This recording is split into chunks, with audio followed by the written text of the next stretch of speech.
I'd like to welcome listeners back to the ILSC's podcast series, celebrating 30 years of the Indigenous Land and Sea Corporation. Today I have Mr. David Ross. I'm here in the sunny climes of Central Australia with Mr. Ross, who was our very first chair of the then Indigenous Land Corporation back in 1995, just after it passed through Parliament.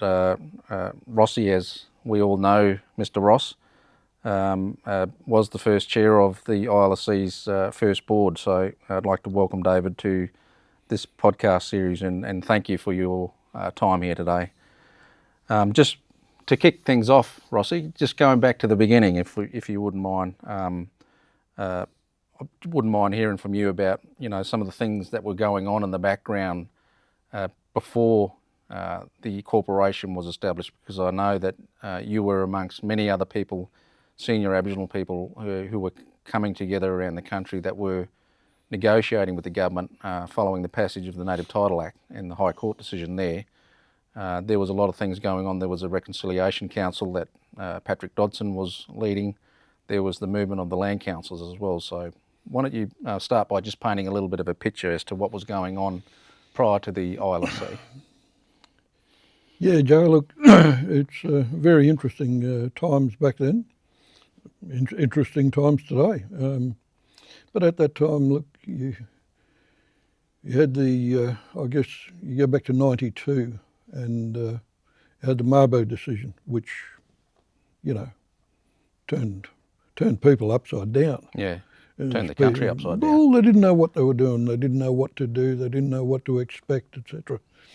And, there were all these frightened people around the country that they're going to lose their backyards, and people were, making nonsense of all sorts of things, as they do. Yeah. And so you had all that taking place. You had ILSC that had only just been put into place, a year or two before all of this. And so you had a number of different things, all operating at the same time.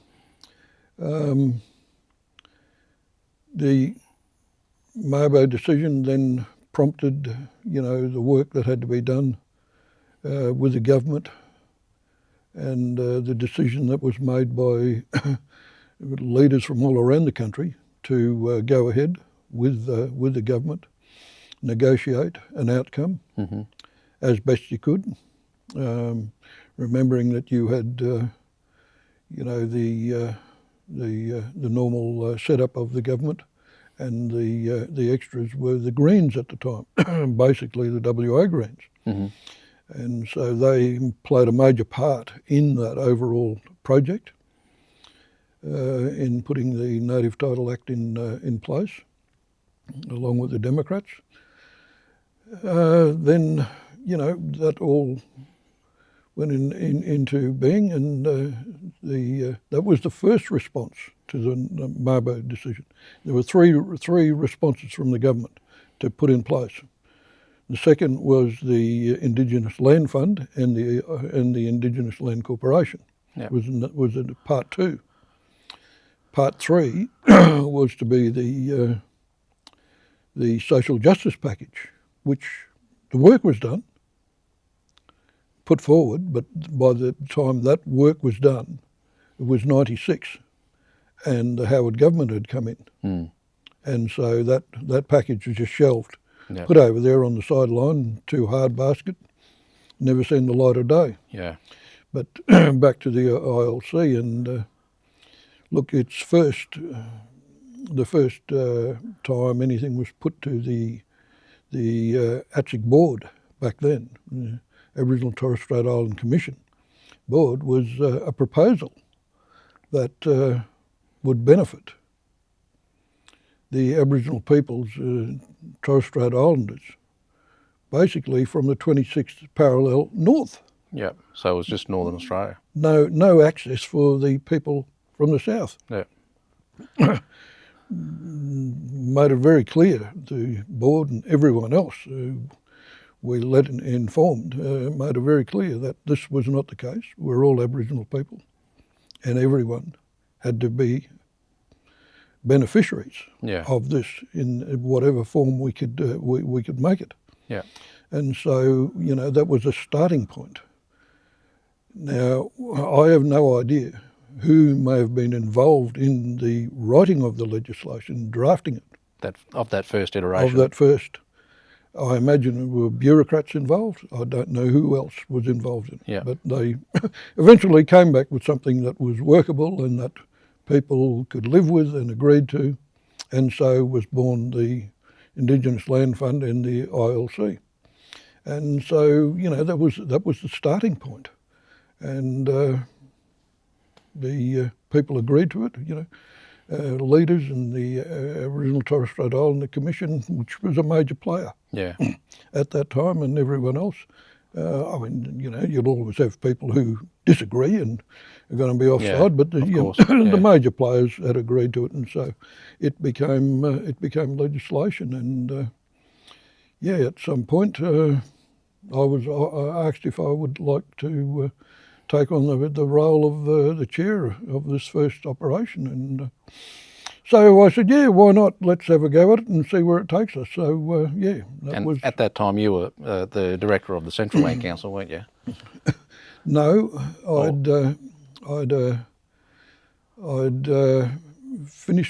resigned from the CLC and I was appointed a full-time ATSIC commissioner. Oh, right, yeah. This was 94, that happened in 94. Yep. The ILC came into place in legislation in 95. And so I was offered the role. I was actually an ATSIC commissioner, full-time ATSIC commissioner, appointed at that time. Mm-hmm. And so, I then switched over mid-year 95 to take on that role. Do you reckon, you know, one of the things about Aboriginal Australia and the work that I've been involved in is that you always got to have a sense of humour. Do you think that was a hospital pass, or do you think that was a good thing on reflection? Yeah, look, I just enjoyed it because it gave me, it was an extension of what we did in the land councils. Yeah. A different level, but an extension, different opportunities, but you were still helping people acquire land. That was, the juices that run through that were the same wherever you were. Yeah, sure. Look, you know, there were some hard things that happened at that time. This happened in 95 when we started the ILC. You got to remember that the coalition, who had been in opposition during the native title debate and went against everything that happened in native title. Yeah. They then won the election in 96. Mm-hmm. And so you had this very venomous, really toxic situation. I think one of the first things the new government did was to start looking where they could cut funds. ATSIC was one of the, biggest hits. Yep. They looked at the ILC and its funding and figured out that they couldn't, or it was very difficult for them to do anything with it, to touch it, so they left us alone. But kept a very close eye on what we were doing and enforcing everything that was in the legislation that had to be done. Mm. So you had all of this different mechanisms taking different place. Political environment. Oh, yeah. And well, just going back a bit, what was it like with negotiating with Keating and that government at the time, leading into those, the passage of the legislation through Parliament? Well, look, you had the opportunity to sit with the Prime Minister and talk with him and come to some agreements on overall policy. Mm-hmm. But then you had to deal with Senator Evans, who was running all this through the Senate. Mm-hmm. He was a totally different, person to dealing with Keating. And he had previously done the amendments to the Aboriginal Land Rights Act in, I think it was 87. And so had a whole different view of what native title should be as against what the Northern Territory Land Rights Act was. Yeah. And so it was a hard man to deal with. Yeah. Very, very hard man to deal with. Keating was totally different. Yeah. But, still a tough man to deal with. And as I said earlier, you had the WA Greens, who, there were only two of them, but they had numbers in the Senate. Yeah. And to get this legislation through, you needed all of these people to be putting their hands up at the right time. Yeah. And so, yes, you had, during the native title debate, you probably had about 3 or 4 different teams, maybe more, that were in and out of Parliament House dealing with different parts of the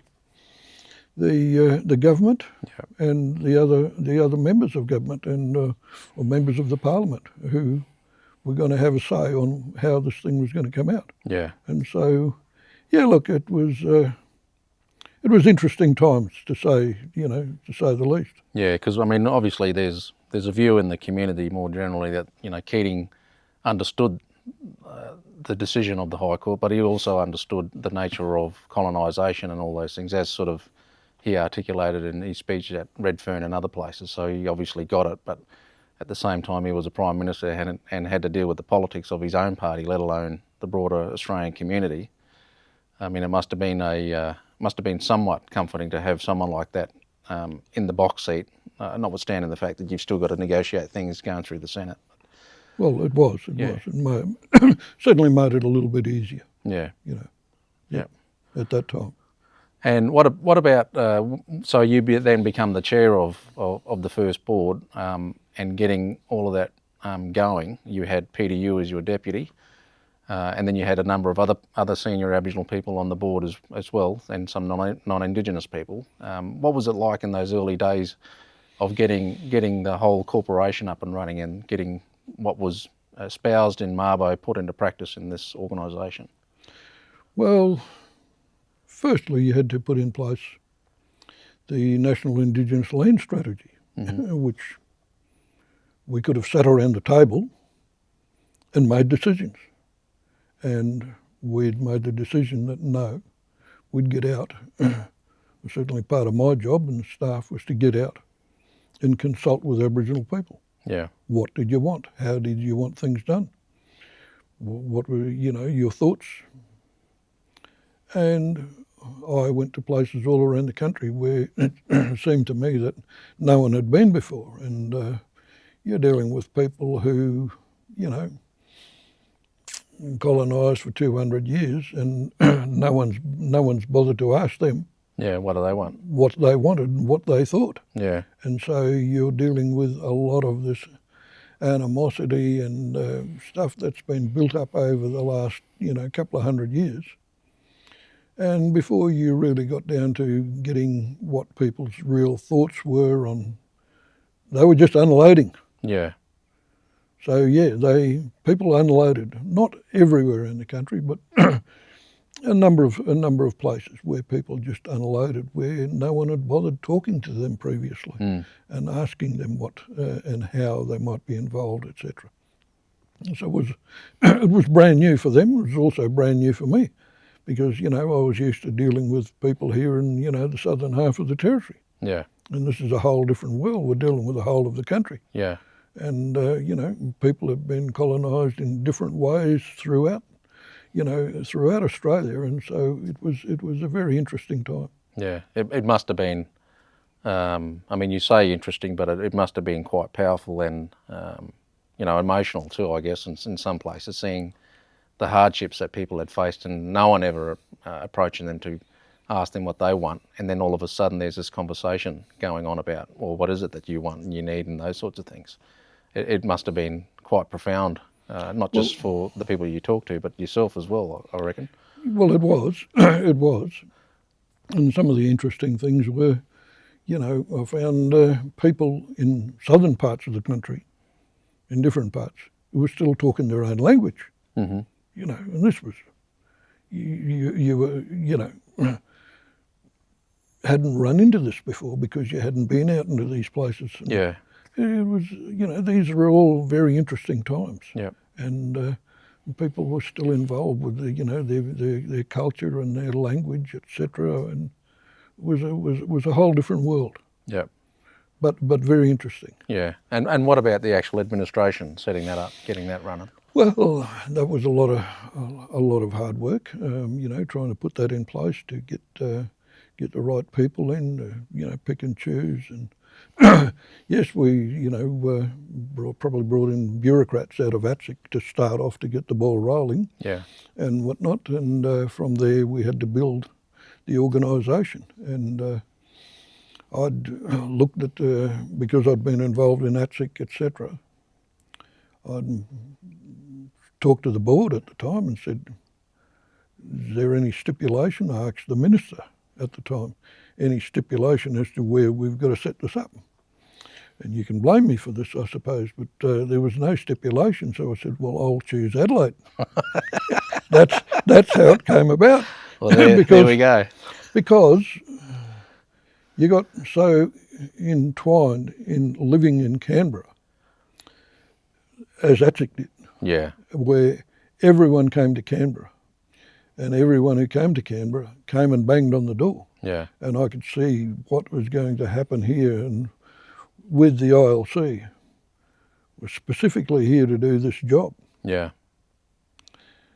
And as time went on, with no third tier of the agreement in the social justice package coming through, Yeah. then the ILC, how much more pressure is then brought to bear on ATSIC and the ILC, being these two organisations. Yeah. And so, that was the basics of it. In Yada City, you had a lot of the ability to employ good people. You had, all the access to, communications, etc. So everything that you needed was there, rather than being set up in Canberra and being sidetracked on all these other things Political agendas, yeah. that are taking place in Canberra. Yeah.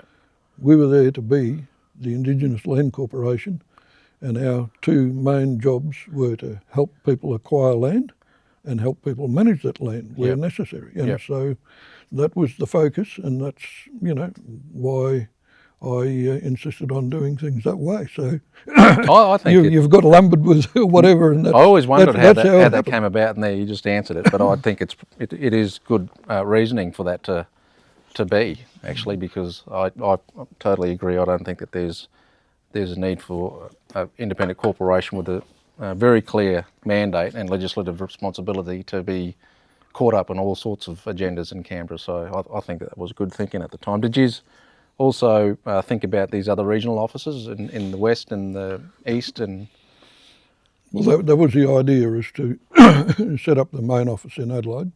Because at the time, most of the board insisted that I reside where the office was. Yeah. And there was no way I was going to do that in Canberra. Full stop. Yeah. So that was part of it. And so we looked at that and what we could afford with the money that we had at the time. Yes, okay, it was 45 mil, I think, at the time. Yeah. And you've got to make this run right across the country. And so that's how we got Perth and Brisbane as the other two major offices. I think we always had a little office in Canberra there for a while. Yeah. To as a support network and whatnot, but that was a major focus. Yeah.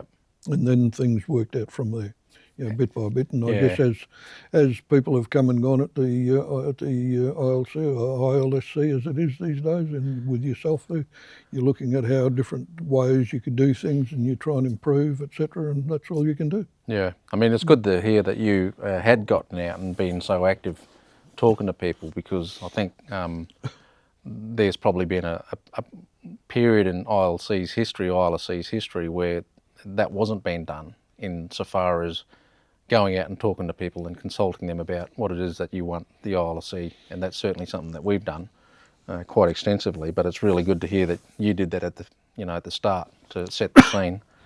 One thing, and I've asked you this question before about the land fund and how people at the time, including yourself, were thinking about how big the fund should be and where that should be in, because, these days we've got all this sort of sophisticated modelling that we can get done to sort of work out, what sort of investment fund we need to be able to support the community. How did you think about that back in those days? Back in them days, we had no choice but to. I guess we had a choice. The people who were involved at that level, this was what was being dished up. As I said, this was the first iteration was nothing for people in the south of the 26th parallel. Trying to argue for more money and whatnot. Yeah. I think the view was taken at that time, this is the best deal you're going to get. And so you took what you had on offer at the time. Yeah. One of the things was very disappointing was that the control of that fund was actually under the control of the deputy CEO of ILSC, who was in control of the investment of the land fund itself. It wasn't anyone within the ILC. And so I think myself and Director Morris, I think Penny Morris, we were the two from the ILC board who were sat on a committee with them, but at the end of the day, we didn't have the control. Yeah. And so that's where it was. I understand now that things have changed, and you've got a whole different investment fund and able to invest in other things other than just the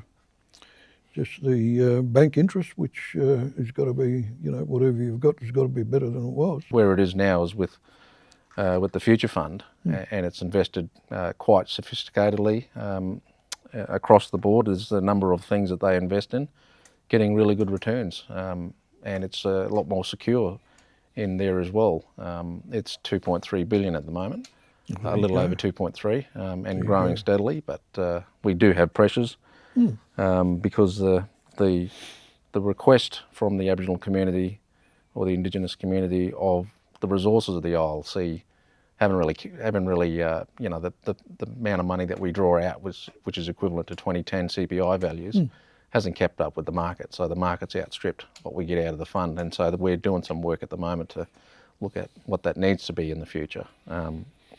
But it's really interesting to hear some of that history from the early days of setting it up, and what you were thinking and where it was placed, because I had no idea it was actually being managed by ILSC at that time. So that's something new as well.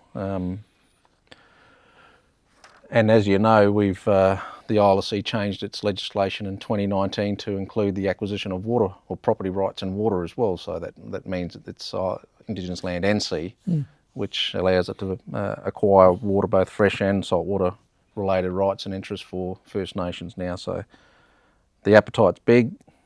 The size of the money hasn't been grown as bigger or as much as we need it to be, but here we are. There's always time to rectify those things. What about some highlights, Rossi? Have you got some particular highlights that you'd like to share of those early days at the ILC? How long were you there for? Only the 4 years. My appointment was for 4 years. Yeah. And considering I'd been appointed by a Labor Prime Minister, Labor Minister at the time, one Mr. Tickner at that time had offered me the appointment, and I'd done my 4 years, and the Howard government certainly were getting requests from a number of people looking to replace me. Our own people, of course, were making requests, and a lot of pressure was applied to the Minister Heron at that time, and he made it clear to me that he was not going to reappoint me. And I was okay, you make your decisions, and when you get into this sort of business, you live by the sword and die by the sword. I suppose that's the way it works. But 4 years, and I think we had some very interesting times. We made some purchases that were a bit of a bit questionable at the time. remember the one of the first purchases, I don't know if it was our very first purchase, it was one of the very early ones, was the West Swan Primary School out of Perth. I don't remember the people involved, but I remember going over there to see the people and things of that nature at the time. Yeah. And, you know, people were, I'd had all my, a lot of the so-called friends that I'd had through the previous lives of the, you know, National Federation of Land Councils and that I'd known for many years, that once I'd been appointed, said, no, you've made the wrong decision. You can't appoint him. He's going to spend all the money in the north, and, you know, the people in the south are going to get nothing. And so, you know, we did all these things and we spent a lot of money in the south. Yes, we spent a bit of money up in the north, but nowhere near what people, you know, got excited about. But, you know, look, that's life, and, you know, still friends with most of those people today. Yeah, know what it's like, you know. Absolutely. You have your ups and downs with everyone. And so that was just part of that. But we then, you know, made other decisions. We bought a property called Mogalove in New South Wales, up on the border. Now that was a sheep stud. Yeah. And, you know, there wasn't much support for purchasing sheep once the Aboriginal people had bought it. Yeah. And so, you know, you didn't get a lot of support from the people who were then, you know, they'd go and buy elsewhere. They weren't buying. And Mogala was a, you know, pretty well known place, and all that sort of thing. And another, you know, another big purchase. That was a big purchase, and another big. I don't remember the amount of money involved, but another big purchase we made was Roebuck Plains. Now, you know, I don't know how many assessments were done of Roebuck, but, you know, people kept whinging and whining about how much the cost of Roebuck was going to be, etc., and who was involved, and so on and so forth, etc., etc. Oh, look, it really got, you know, difficult there for a while, but we ended up making the purchase. It's still operating as a pastoral lease today, as I understand it. Yeah. It's gone In fact, ahead. we handed that back to Yaru a couple of years ago. I remember. And Someone sent me an invite to come along, and I couldn't make it. and the export depot. Yes, and thank you very much for that. But yeah, I couldn't make it. But you know, you had all of these people who was, you know, having kittens about what we should and shouldn't do. Nearly every pastoral body in each state of the country had these views that we shouldn't purchase any more land for Aboriginal people, that all the money we had should go into developing the properties that we'd already had. Mm-hmm. Well, okay. My view is that who had written these pieces of legislation that we were dealing with? Yeah. Your basis had to be economic, social, cultural. Non-Aboriginal people and other people are purchasing a business of land. They're doing it for economic reasons. Yeah. So Aboriginal people, very few are doing it for economic reasons to start off with. Yeah. They might end up with economic reasons, but it's because it's their country. They're not buying somebody else's country, because you can't. You can't do that. Well, they're buying their own country that was taken off them. That's what I'm saying. You're getting back to your country where you belong, Yeah. where all your people belong, your culture. And so, you know, it was a difficult thing for Aboriginal people. But you had to make these things fit so that you try and operate it on an ongoing basis. Yeah. Economic. Yeah. But the benefits of social and cultural to the traditional owners of that country. Yeah. And so trying to make these things fit and work for Aboriginal people throughout the whole of the country.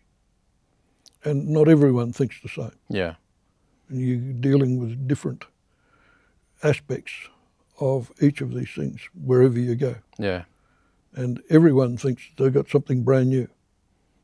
And sometimes they do. But most of it's a rehash of what you've seen or done elsewhere, and so you've got a certain number of examples. But as I say, every now and then there's a new addition that comes in. Yeah. And that's when it's always very interesting, and makes you feel good about the whole world, because people have got something else that they're coming in with and brightening up and giving you something and challenging you to, perform and meet their needs. Yeah. And it's very interesting dealing with that on a day-to-day basis.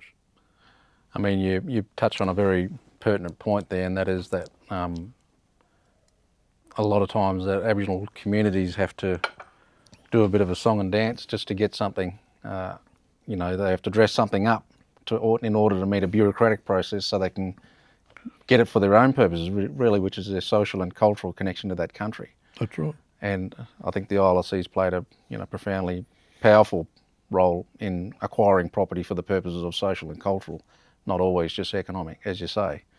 And we have since the time that you were there, in the last 30 years, acquired some amazing bits of country back for people, and you see it when you're having divestment ceremonies and handback ceremonies, how emotional and powerful it is to those people to finally get their country back that their fathers and grandfathers worked on as stockmen, or even their grandmothers worked as stockmen.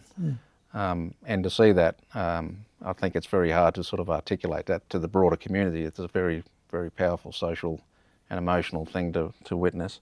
You also touched on something else that I wouldn't mind unpacking a little bit, which is this north-south divide.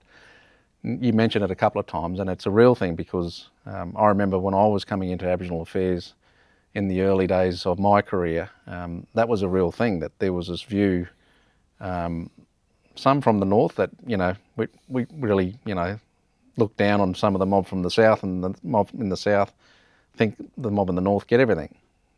Do you want to talk a little bit about that? Because you mentioned it as a bit of a barrier, and how you sort of worked through that. It was. And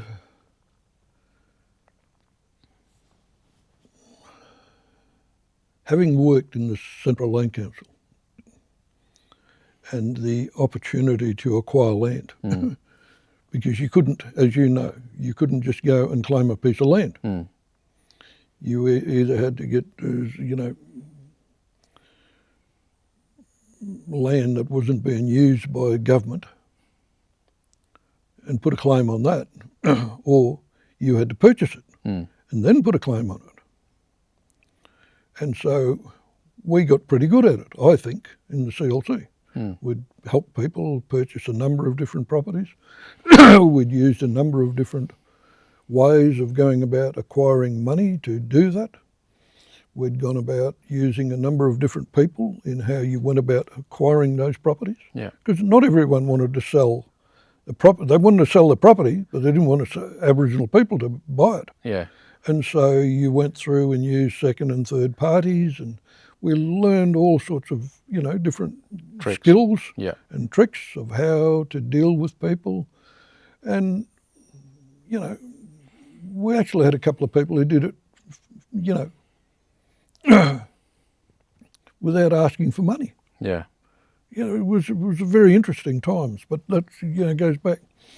I had one bloke who wanted to sell us his property, but was so afraid of the Country Liberal Party at that time. Actually, he would not come to the CLC office. I met him in a car park down the back of the old Woolworths office shop in Alice Springs here years ago. So we're in the back of this car park talking about buying and selling this property. So that was an interesting thing. So we actually got pretty good at what we were doing. And then I got offered the seat on the Aboriginal and Torres Strait Islander Commission on a part-time basis at that time, in its first life, when I was still working at the CLC. And so that gave me more opportunity to help acquire more properties. And we didn't just do that here. We helped people, Queensland, Western Australia, etc. So by the time I got to wear the hat of the ILC, I got invited to this meeting in Victoria. Myself and a couple of ATSIC staff who were there to talk about, some ATSIC programs as well. And they said, "Go on, you're the bloke they really want to talk to. You get on first." Okay. Get up and I talk about the ILC and do my spill. And someone puts up their hand and says, "Right, blah, blah, blah, all about you mob in the Northern Territory and you got all this and you got all of that. And you just got to let people go." Yeah. I said, "Yeah, well, look, I know what we got in the Northern Territory. I'm not here to talk to you about what we have in the Northern Territory. What do you people want? How can we help?" So we got another blast. And so this is a part of no one had been there to talk to these people about their needs and wants. Yeah. And this is the first time. So yeah, you're going to get a bit of a blast. And what other, you got to expect that sort of thing. Yeah. But that was the starting point. We ended up purchasing a number of properties in Victoria, and we had some great relationships with people in Victoria at that time. Same in the bottom of Western Australia. So, there's all of these things. The other thing we had to look at, and Western Australia is a great example, because you had a lot of these living areas in Western Australia, which are, is it Aboriginal land? Is it not Aboriginal land? Because it's there for the benefit of Aboriginal people. Yeah. And so as a part of the assessment of where to purchase, help people and whatnot, we had to try and, in that first round, I don't know where things went to after I'd left the ILC, but try and get the information as to what land was actually available. And in some cases, Aboriginal people had moved on, and so there were non-Aboriginal people living in some of these places, etc. And so there was a whole mixture of things. Where that got to today, I have no idea, but there was, a lot of information that started coming out of the woodwork, and it just made for a very interesting look at things that had been done, which people didn't really have any idea about. Yeah. ATSIC had never raised these things. And my people, the bureaucracy hadn't raised this with the ATSIC board when they were making decisions. Because no one seemed to know about it. Yeah. Until we get there, and then people sort of mention this and mention that, and you start quizzing it a bit more and looking at it, and so and it was a whole different world. Yeah. But How much of the purchases, well, not an exact figure, but how many, from memory that you can remember, was the policy about just getting as much land as you can? Because the policy that we have at the moment is we don't, on our own right, go and purchase land. We basically either give it to the Aboriginal Corporation for them to purchase, or we purchase it and divest it straight away in the same transaction. So we don't actually purchase and hold on to anything anymore. Even though we've still got a number of properties on our books which are historical. Yeah, well, did you have a big appetite to just go and get stuff and work some of that out later? In the words of one of our directors on the board at the time,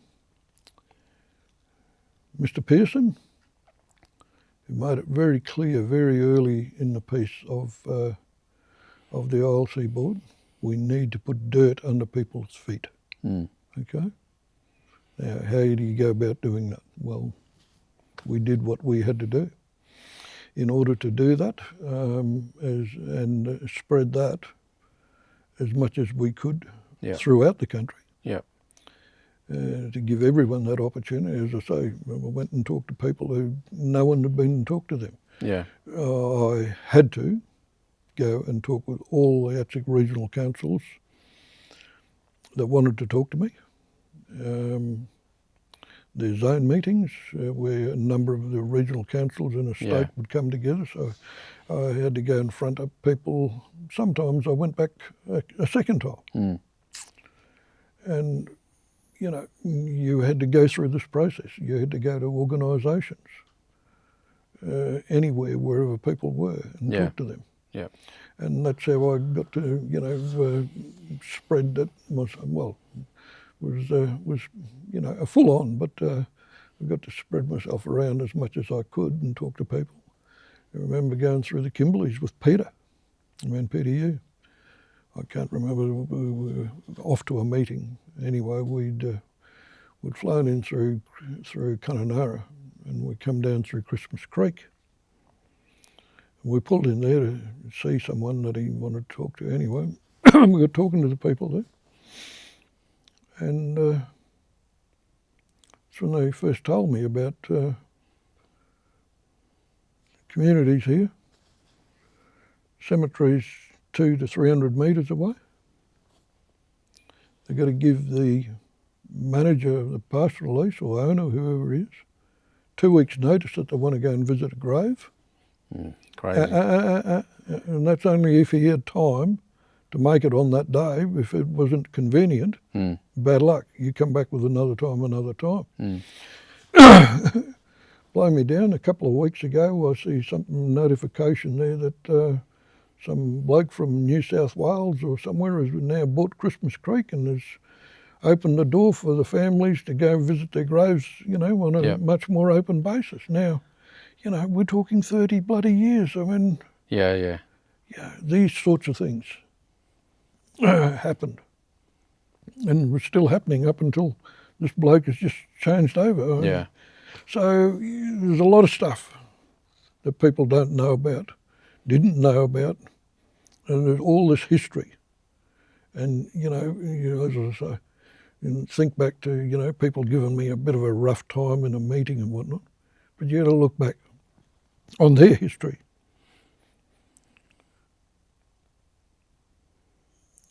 No one's been there. People have just been, you know, taking and ripping them off, etc., over such a long period of time. Generations and generations. Yeah.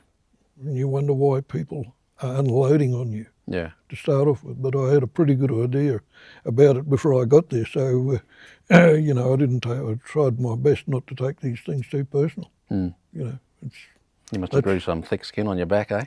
Well, I've been working at the Land Council. Yeah, that's right. Where that came in handy again. You get a good grounding. Yeah. What about this this idea that you know, it was all pretty new, obviously, in those days. You've had the two big land councils in the territory that were running for a while. You've had ATSIC. You got this reconciliation movement that's starting to get a bit of momentum. You got this change of government, and on reflection, I'm wondering if you've thought about some of the massive wins that you think that you've achieved in those 4 years that you were at the ILSC on the board.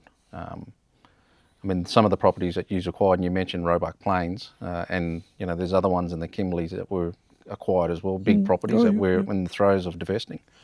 Kurungi and Durack, river stations. These are big properties that were out of reach for a lot of Aboriginal people. I mean, they must be pretty significant in your mind when you reflect on that time, because they're impossible to acquire these days. What I go back to is when I did go around and talk to people to get the NILs up and running, and see what people thought. What I did get from a lot of people was, how much money have you got? Okay, split that up amongst all the ATSIC regional councils, and we'll go about acquiring land. You think to yourself, okay, you might be able to do that in some of the, you know, rural properties and whatnot. What are you going to get in Sydney? When are you going to get in some of these bigger metropolitan places? Yeah. When you split up 45 mil, take out your administration costs, and then there's not a lot of money. Not a lot of property, really. So the first thing I had to say to people is, that's not going to happen. So, some people want to tear you apart for these sorts of things, Yeah. but you had to make some of these hard decisions up front, very early, to keep the bucket in one pot, Yeah. so to speak, and work from there, because you could see these things happening. What was an annoyance is that this was a part of the legislation that was put in front of you. Take it or leave it. Mm. After having gone through the fight over the Native Title Act, because that had started, our first meetings regarding native title had started December 92. The first meeting I ever attended. Mm. The legislation didn't get through till December 93. The amount of work that went in, the effort, etc., energy, the best we could do, we got out of the government at that time. Mm. So you said to yourself at the time, when this was plonked on the table after we told them to go back and rewrite that this belonged to everyone, not, Yeah. we're not separating out, we're all Aboriginal people here and Torres Strait Islanders who have the right to this benefit from this operation. You then thought, okay, that was our experience with native title. What do we do here? How long do you want to hang this out? So that was a part of the thinking at the time as to, we take what's on offer, or let's fight over it. Yeah. So that was part of getting to that decision with all the people Well, it's a political involved. reality, isn't it? It's what you deal with. Yeah. And there'll be people out there that still want to kick you in the butt for doing what you did. But look, life is life. You get on with it. There's been some people who've made some great steps out of the Native Title Act. We've done, the people, etc., very well. Mm. Others haven't done so well. I understand that. Yeah. And, the same is going to happen with the ILC. Not everyone is going to be a beneficiary. Mm. But you try to expand that to as many people as you possibly can. Yeah. And so, you blokes are carrying that on. It's how you go about doing that. The other part of your question, when we're on the ATSIC board, can't remember the exact point, might have been sometime in 93, 94. A paper was put to the board that we've purchased all this land, previous, Department of Aboriginal Affairs, etc., previous bodies have purchased land for people throughout Australia. Yeah. And there'd been a number of people with no authority who sold these properties from underneath an organisation. Mm. How do you deal with it? You put a caveat on it. So ATSIC was then made a decision to put a caveat on all land purchases. You couldn't sell it without some referral back to ATSIC. Yeah. So ILC kept that in place. And that was a part of how we went through. Now, I don't know where that's got to, because We still have that. as a part of, and I had this argument with a number of different people around the country, where you purchase a property and say, well, who's going to be the beneficiary of this property? So what do you mean? Well, so-and-so thinks that they should have the property, and so-and-so thinks they should have the property, and so-and-so. These are all relatives. Yeah. Yeah. And my attitude to them was, I'm from Alice Springs. I'm not from here. This is your country. You people make this decision. Collective. Collective. We're now dealing with native title. Thank Mr. Mabo for this. Mm. You got native title, and it means everyone belongs here. Yeah. If you want something personally, well, you should go to the bank. Mm. Because the ILC is not about purchasing property for you personally. Yeah. We can't afford to do that. Was that a big thing in the early days? I had that with a number of different people in different areas, but Yep. once I made that clear to people, then it sort of fizzled Went out. away, yeah. But I guess there are probably people around the country, but you know, might still have those sorts of ideas. But look, I still have the same attitude to it. Go to the bank. Mm. Because you want that for your personal benefit. And look, there's nothing wrong with people having those private businesses and those things. But go right ahead. Yeah. You know, I'll help you where I can, but Yep. this money doesn't belong to us. It belongs to the benefit of everybody. Yeah. Yeah.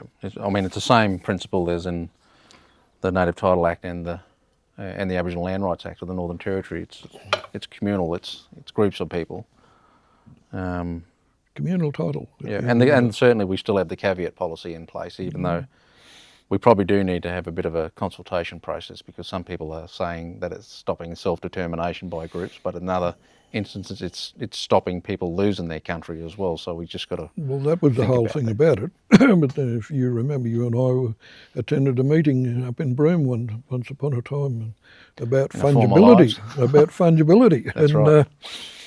You know, this comes back to the same question, but whose fungibility? And is it for the benefit of the community or the benefit of one or two people? Yeah. And so those things have got to be worked out, and they can be. Yeah. There's no reason why it can't be, but it takes a bit of effort. Yeah. Yeah, no, I firmly believe that as well. So, I mean, you touched on a couple of, reflections there. Is there anything else that you think were highlights in your time there? Oh, look, you know, the major things in my view was, handing people a piece of paper to say, this is yours. Yeah. But, you know. It is the best feeling, isn't it? Oh, yeah, look, and, you know, we have such happy people. Mm. Such happy people. And that's when they put on their celebrations and, you know, have all their activities and whatever that might be. Yeah. Whether it's cultural or talking their own language and doing all these things. I mean, you know. And the range of things that people are getting involved. It's it's not just pastoral properties. It's not just a little property for cultural purposes. It could have had a scar tree or something like that. There's health centres. We've supported a couple of Purple House clinics now. Yeah. These are fundamentally important things. Sometimes fill in the gap of government service failure, but at the same time they're owned and run and operated by Aboriginal people, and I think that's a tremendous thing for people to be involved in. Wellbeing centres are very popular, art centres as well, and it's the diversity of things that people are getting involved in now, from a acquisition but also in management, getting involved in new and emerging industries is just profoundly just phenomenal. And coming from the top end, and seeing the stuff that we did in Northern Australia and Central Australia, and then seeing the amazing innovation taking place in Southern Australia, it's just, I think some of our mobs are just born to be entrepreneurs as well. I mean, we talk about this sort of notion that people were trading with moccasins prior to colonisation. There was this sort of business acumen. But it's true, I think, for a lot of our mob around the country are doing tremendously important business things, as well as obviously using that as amplifying their Indigenous voices and their culture. Yep. No, I think it's really good that, we've moved on to these other steps now, and you blokes are doing all of that. Yeah. I think that's, it's very important at some point. At some point, Aboriginal people had to get involved in economic development. Yeah. You have to. And so, I think that's, it's reached that point, you blokes are doing that, and that's it's just fantastic to see that those things are now happening. What about from the outside? So we've talked a lot about you as the chair, but from the outside, have you taken much notice of the ILSC and where it's tracking? And I want to get to the question of whether in the early days when you were there, did you think about these subsidiaries that the ILSC had then set up afterwards, obviously, not during your time, but you know, there was the acquisition of Ayers Rock Resort and the development of Voyages Indigenous Tourism Australia to operate that. There was the agricultural subsidiaries largely operating ag properties in Northern Australia, or pastoral properties. Did you have any thoughts about those sorts of things back then? Well, we'd set up the Land Enterprises Australia, LEA, I think, when I was still at the ILC, and that was specifically to help people operate with their pastoral leases and maintenance, ownership of a herd, where you could have a number of properties. You might have 10% that belongs in the herd, 50% you run it as one herd, and you can use all those properties, etc., rather than trying to do everything in one little place. And that was the idea behind trying to get scale behind that at the start. But because I'd been moved on and came back to run a land council, I didn't have a lot of time to keep an eye on what was going on. But David Galvin did ring me to tell me that they were about to purchase Ayers Rock Resort, and I thought, why would you do that? And he said, look, we think it's important that you got all these jobs and you can help people get employed, etc. So, well, is that the idea of the ILC? Anyway, I wasn't getting the details, so I had no idea how much or whatever, and it was just as a courtesy, I suppose, ringing me to tell me that this is what... Which is a good thing, which was about to be done. Yep. And okay, well, thanks very much, and, you can't say anything? No, I'm not about to say anything to anyone. I don't know where I was at the time, but anyway. Look, that was that, and you look back on it, and you look at, many times I went to the Rock, and I see all these people working there over the years, a lot of Aboriginal Islander people there, and it was lovely to have all these people, even though you thought about it when you first, and why would you do it? But here's all these people that are working here now. They go back and have opportunity to get employed back in their own country and businesses and whatnot. So I hope they, got good training and whatnot out of it. Yeah. So, I did have a bit of a chat with people whenever I'd been visiting the Rock and try to, and some people were, very open and warm about having a yarn with you and whatnot. But look, I didn't get too involved in it, and the only other time was I went to a native title conference in Townsville a number of years back, and I said, I run into Eddie Fry. He says, we've got a room up here. We want to have a chat with you. So, yeah. And that's when he raised with me the issue of, we want to look at how to go about investing money rather than... so I went up and had a yarn with them, and he said, well, do you support it or not? I said, on one basis, Eddie. He said, what's that? I said, you convinced the minister to do the same with the ABA funds that you're doing with the ILC funds. He said, well, I don't know if I can do that. He said, but I'll mention it to him. So that was... Yeah, well, we tried, and you and I both tried when we were both at the land councils at the same time. So anyway, that was, those sorts of things, and along with your invite over to Broome for the handback of Roebuck and whatnot, and I think I've had another couple of invites at different times, but I've not been able to make it. Yeah. And, they'll keep coming. We'll keep getting the invites. Yeah, well, it's a matter of, if I got the time and I'm up to moving around. Yeah. to how well I can do that. So Yeah.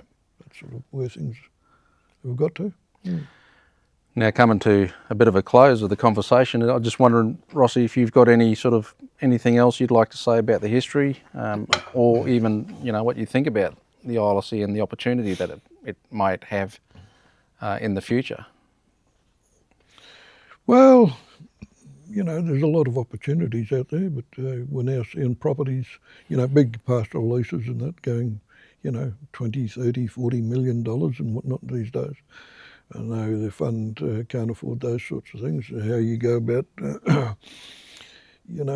building these sorts of things yourselves. And as I said, at the time when I was there, we set up Land LEA and Land Enterprise Australia to help put these things in place to help those processes.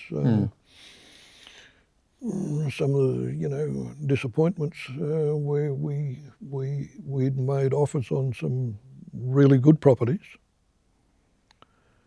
only for the sellers or the sellers' agents to go back to someone else and give them a second bite of the cherry and not giving us a second bite. Yeah. They were disappointing times. And I'm not talking just big properties, but other properties. Important properties. Important places to Aboriginal people right across the country. These sorts of things happen, people just trying to jack up prices and not being straight and honest with people. So, they were disappointments, but I think the ILC's still got a whole lot of work to do and, taking on some of these bigger opportunities and helping people, with development and enterprise where it's possible. Yeah, some of these new opportunities like clean energy, for example. I mean, we've published some strategies around that, but again, it comes down to investment. But people have got this appetite, as you know, to get involved in things and not to be left behind all the time. And that's a big challenge for the ILC. No, I think there's some great opportunities out there, and where possible, the ILC should be giving people a hand and help up to get there and get them on their way. So we try and do that in whatever way we can. Yeah. All right. Anything else, Rossi? Any final words? No. I just thank all the how do you put it? All those wonderful staff that you've got, that I had, others that have been through the place. They put in a lot of effort over the years and help get these things done. Yeah, there's been some really good people through the ILC over the years, as we've had through land councils. And yourself and some of the good people we have on boards make some of these very good decisions and keep doing these things. And it's a privilege. Yeah. Well, I'll certainly see it that way for myself. It's been an absolute privilege. Yeah. Thanks, Rossi. And thanks for your time. It's been a great chat, and we could probably sit down for a lot more hours and talk about a lot of things and probably use language that's probably not so conducive to public consumption, but it is what it is, and there's lots of stories to be told. But I want to thank you for your time, and we really look forward to this podcast getting out there, and I'm sure that it'll spark a lot of interest and conversations when people get to see it.